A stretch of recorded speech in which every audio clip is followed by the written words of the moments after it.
Hello everyone, I am Ankit Kumar of B.Ed Batch 2023-25 of Army Institute of Education.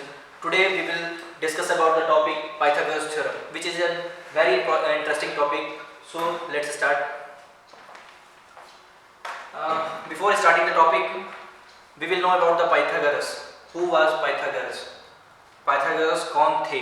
ठीक है, तो सबसे पहले पाइथागोरस थ्योरम पढ़ने से पहले हम ये देखेंगे कि पाइथागोरस थे कौन, क्योंकि जो भी ये पाइथागोरस थ्योरम दिया गया है वो उनके द्वारा दिया गया, तो उनके बारे में थोड़ा बहुत हम डिटेल करेंगे, थोड़ा बहुत जानेंगे, उसके बाद हम अपने टॉपिक की तरफ चलेंगे। ठीक है, तो पाइथागोरस कौन थे? Pythagoras was a Greek mathematician, he was from Greek. वो कहाँ से थे? वो ग्रीक से थे। ठीक है, वो एक बहुत बड़े मैथमेटिशियन थे एंड ऑल्सो ए फिलोसफर। वो क्या थे? एक और फिलोसफर भी थे। फिलोसफर आपको पता ही होगा कि जो ग्रेट थिंकिंग रखते हो, जो ज़्यादा डीप सोचते हो किसी भी चीज़ को लेके, तो फिलोसफर होते हैं। तो क्या थे वो? पहली चीज़ वो ग्रीक्स थे, सेकंड चीज़ कि जो वो बहुत बड़े मैथमेटिशियन थे, and the third one is कि वो फिलोसफर भी साथ में आते थे। ठीक है, तो ज़्यादा डीप ना जाते हुए हम आगे चलते हैं टॉपिक की तरफ। तो आगे चलते हैं कि Pythagoras, you all have seen ramps और लैडर्स इन योर स्कूल्स, कि आप लोगों ने सबने देखा होगा कि आपके स्कूल्स में जो रैम्प्स बनते हो, चाहे ऐसे जो रैम्प्स होते हैं, और लैडर्स भी होते हैं। हर स्कूल में लैडर हो, चाहे कंस्ट्रक्शन कोई बिल्डिंग हो, चाहे समथिंग कहीं भी हो, तो क्या होते हैं? रैम्प्स बने होते हैं, लैडर्स बने होते हैं। तो in which shape they are, in which shape they are, मतलब आप बताओ कि वो किस शेप में होते हैं। तो आपका आंसर यही आएगा कि they are in triangular shape. कैसे शेप में होते हैं वो? ट्रायंगुलर शेप में होते हैं। तो वही हमें देखना है कि किस शेप में क्या है क्या नहीं। एक मिनट, अब ट्राइंगल के बारे में थोड़ा सा पढ़ लेते हैं कि व्हाट इज ट्राइंगल। ट्राइंगल क्या होता है कि ए polygon with three sides. Polygon एक ऐसा पॉलीगन जिसके कितने साइड्स हो? थ्री साइड्स हो, तो उसे हम क्या कहते थे? ट्राइंगल कह देते हैं। अब ट्राइंगल को क्लासिफाई किया गया है तो on the basis of angle and on the basis of side. Triangle classify कैसे करते हैं हम लोग? On the basis of angle, on the basis of side. Here we will study about only the basis on the basis of angle. हम यहाँ पे क्या discuss करेंगे? On the basis of angle पे डिस्कस करेंगे, क्योंकि जो भी हम लेटर्स देखते हैं, जो भी हम रैम्प्स देखते हैं, they are in right angle shape, they are right angle, they are in right angle shape. तो इसे हम क्या करेंगे? राइट एंगल शेप में पढ़ेंगे। ठीक है, तो यहाँ पर हम चीज़ें क्या करनी है हमें, कि हमें पढ़नी है कि कैसे कैसे यूज होता है पाइथागोरस थ्योरम का किसी भी चीज़ में, रैम्प्स में, लैडर्स में, व्हाटएवर जो भी चीज़ें हैं, कैसे यूज होता है, ये चीज़ें पढ़ेंगे। तो सबसे पहले देखते हैं कि on the basis of angle how many types of triangles are there and what we have to study. Okay, let's start. अगर देखा जाए तो बेसिस ऑफ ट्रायंगल देखा जाए,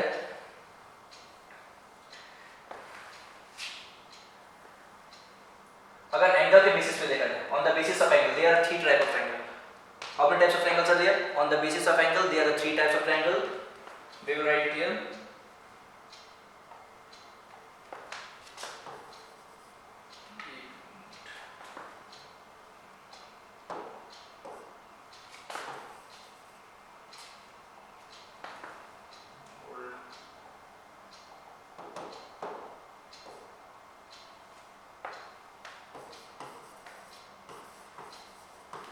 On the basis of angle,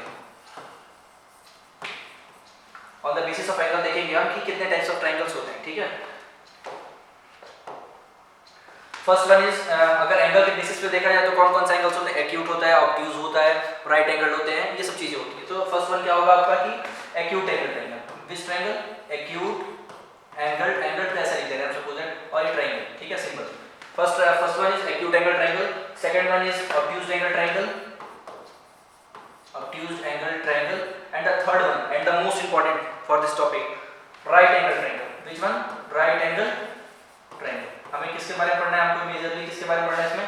right angle triangle के बारे में पढ़ना है। ठीक है, तो we will go deep in for right angle triangle. Let's make, I hope it is clear to all. Now look at here.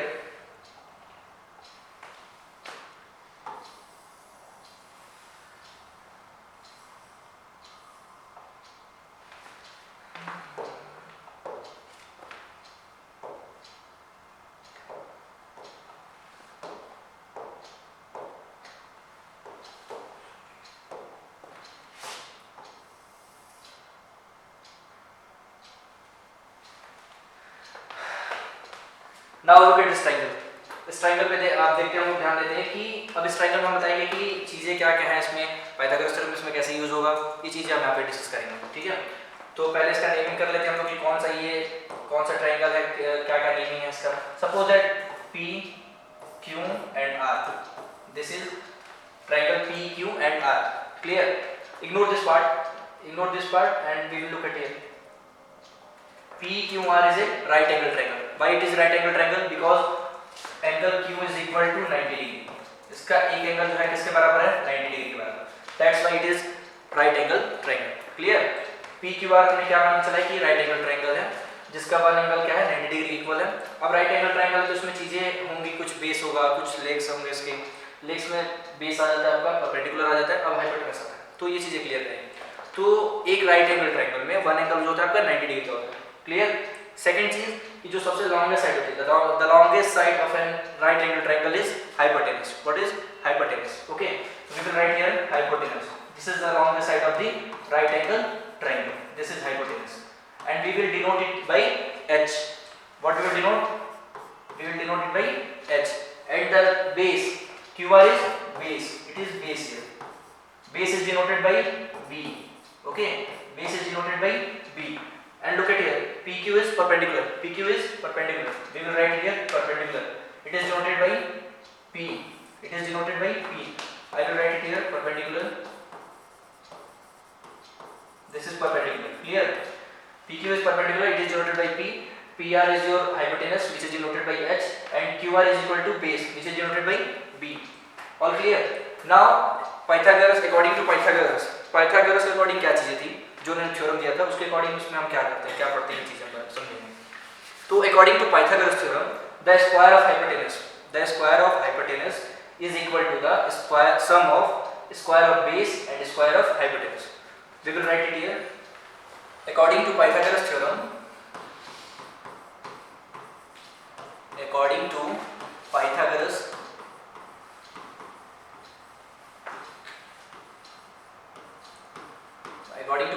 theorem, क्या कहा था उन्होंने कि जो हाइपोटेनस का स्क्वायर होता है, h का स्क्वायर, यानी कि हाइपोटेनस का square, wait a minute,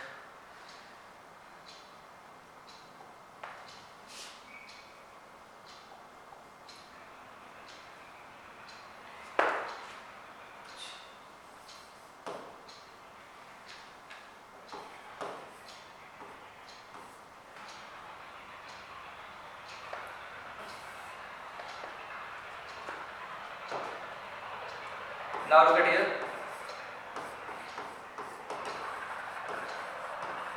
Hypotenuse square is equal to the sum of square of base plus square of perpendicular plus square of perpendicular. Clear? According to Pythagoras theorem ने क्या state किया था कि जो hypotenuse होता है, जो सबसे लॉन्गेस्ट साइड होती है किसी भी राइट एंगल ट्रायंगल में, जो सबसे लॉन्गेस्ट साइड होती है वो क्या होती है, हाइपोटेनस होती है। And base and perpendicular, these two are legs of a triangle. तो क्या होता है कि हाइपोटेनस का स्क्वायर जो होता है, बेस के स्क्वायर प्लस परपेंडिकुलर स्क्वायर का क्या होता है, सम के इक्वल होता है। Here hypotenuse is equal to PR. We will write it here PR का square is equal to what is base, base is equal to QR square sum. What do you mean by sum? Sum means to add QR square. What is perpendicular? Perpendicular is PQ, then PQ का square. Clear? This is our Pythagoras theorem. We will denote it by P. PR is equal to, what is PR? H square. What is QR? QR is base, B square. What is perpendicular PQ? P square. This is the Pythagoras theorem. This is the totally whole conclusion of our Pythagoras theorem. Clear? तो Pythagoras theorem के according क्या था कि जो hypotenuse का square होता है, longest square होता है, वो क्या होता है, बेस के स्क्वायर सम होता है, बेस के स्क्वायर और परपेंडिकुलर स्क्वायर का क्या होता है, सम के इक्वल होता है। क्लियर? अगर आप चाहो तो एक दो एग्जांपल इस पे आप कर सकते हो। फॉर एग्जांपल आपको न्यूमेरिकल सॉल्व करने हो तो बहुत सारे सॉल्व कर सकते हो। अगर इसको देखा जाए तो इस पे बहुत सारे इसके जो रियल लाइफ एग्जांपल्स हैं, बहुत सारे रियल लाइफ एग्जांपल्स हैं, वो आप आपको बता दें। अब आप एक सॉल्व कर सकते हो कि चीजें कर सकते हो। सपोज दैट एक ट्रायंगल ले लो आप यहाँ पे, एक minute. Suppose that you are taking a triangle,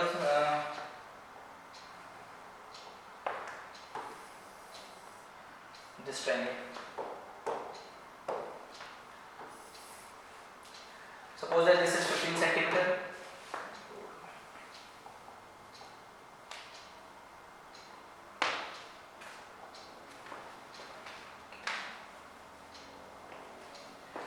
Suppose this is 25 centimeter. ये कितना है आपका 25 सेंटीमीटर है. ये suppose that 15 centimeter and you have to find this perpendicular. Name this triangle AB and C. आपको पता करना है कि ABC triangle है. हाइपोटेनस 25 है, 25 है और ये क्या है 15 है आपका. आपको पता करना है कि what is the length, what will be the length of your perpendicular. Clear. तो अकॉर्डिंग टू पाइथागोरस थ्योरम पता करेंगे. हम सॉल्यूशन देख लेते हैं इसका एक बार.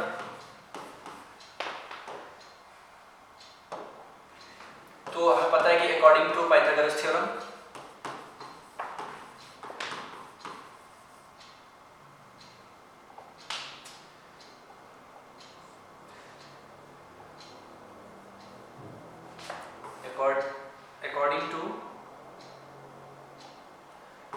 according to Pythagoras theorem, Pythagoras theorem के अकॉर्डिंग क्या होता है कि जो आपका हाइपोटेनस होता है, हाइपोटेनस क्या है इसमें आपका AC, AC square is equal to BC square sum AB square. Clear. इसमें आपको फाइंड आउट क्या करना है, AB फाइंड आउट करना है. AB क्या है आपका परपेंडिकुलर. लेट इट x, इसको x मान लेते हैं. AC की वैल्यू कितनी है बताओ 25 centimetre. Put it here 25. What is the value of BC? BC is equal to 15 centimetre. 15 centimetre square. AB, we don't know the value of AB, so put it x का square. Clear. We have to find the value of x. We have to find the value of x. Now if we have to find the value of x, हमें क्या करना पड़ेगा, 15 वाले को इस side भेजना पड़ेगा, इंटरचेंज करना पड़ेगा. तो x का स्क्वायर इज इक्वल टू, अभी प्लस में इस साइड आएगा तो उसमें आप लिखोगे इसको माइनस में, 15 स्क्वायर. आपको पता है 25 स्क्वायर कितना होता है आपका 625 माइनस 15 का स्क्वायर कितना होता है 225. आप माइनस करो कितना आएगा 400. x square, this is not the answer. We have to find the value of x, not x square. x square की वैल्यू पता नहीं करनी है, किसकी वैल्यू पता करनी है, x की वैल्यू. स्क्वायर इधर जाएगा तो किसमें हो जाएगा रूट में. रूट में जाने के बाद कितनी हो जाएगी, स्क्वायर रूट कितना होता है 400 का 20. We will write here 20 centimetre. What is the value of x 20 centimetre. It means the value of perpendicular is equal to 20 centimeter. I think it should be 20 centimeter. हाँ, AB, the value of AB will be 20 centimeter. Clear? तो आप ये numerical से solve कर सकते हो. Pythagoras theorem कैसे use होता है, कहाँ यूज होता है. अगर दो साइड दिया गया हो किसी भी ट्रायंगल का, तो थर्ड वन हम क्या कर सकते हैं, अननोन एंगल, अननोन साइड को क्या कर सकते हैं, हम पता कर सकते हैं. तो ये आपका यूज होता है पाइथागोरस थ्योरम. और भी बहुत सारे यूज है पाइथागोरस थ्योरम के, जो कि एक हम ओवरव्यू देख लेते हैं.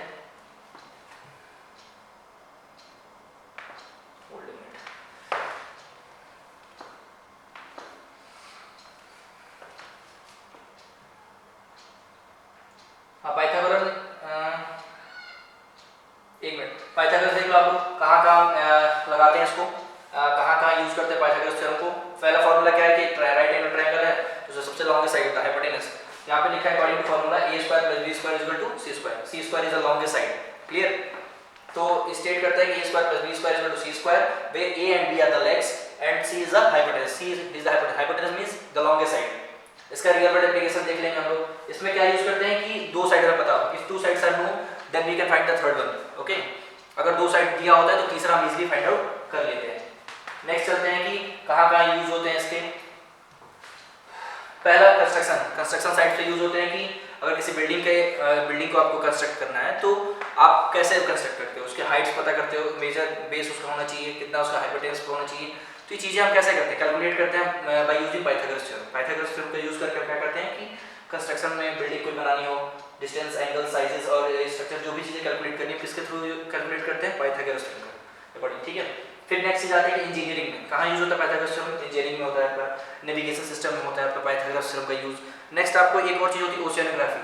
ओशियनोग्राफी में भी आपका क्या हो जाता है, पाइथागोरस थ्योरम होता है. यानी कि देखा जाए तो डाइवर्सिटी बहुत सारी इसकी, मतलब बहुत सारी चीजें क्या होती है यूज होती है, बहुत सारी जगहों पे यूज होता है.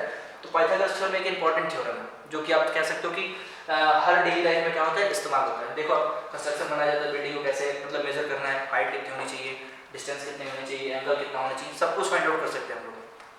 ठीक है. तो ये क्या होता है पाइथागोरस थ्योरम. हाई डायमेंशन ये सब आगे आप 10th क्लास में आगे जब हायर स्टडीज करोगे तो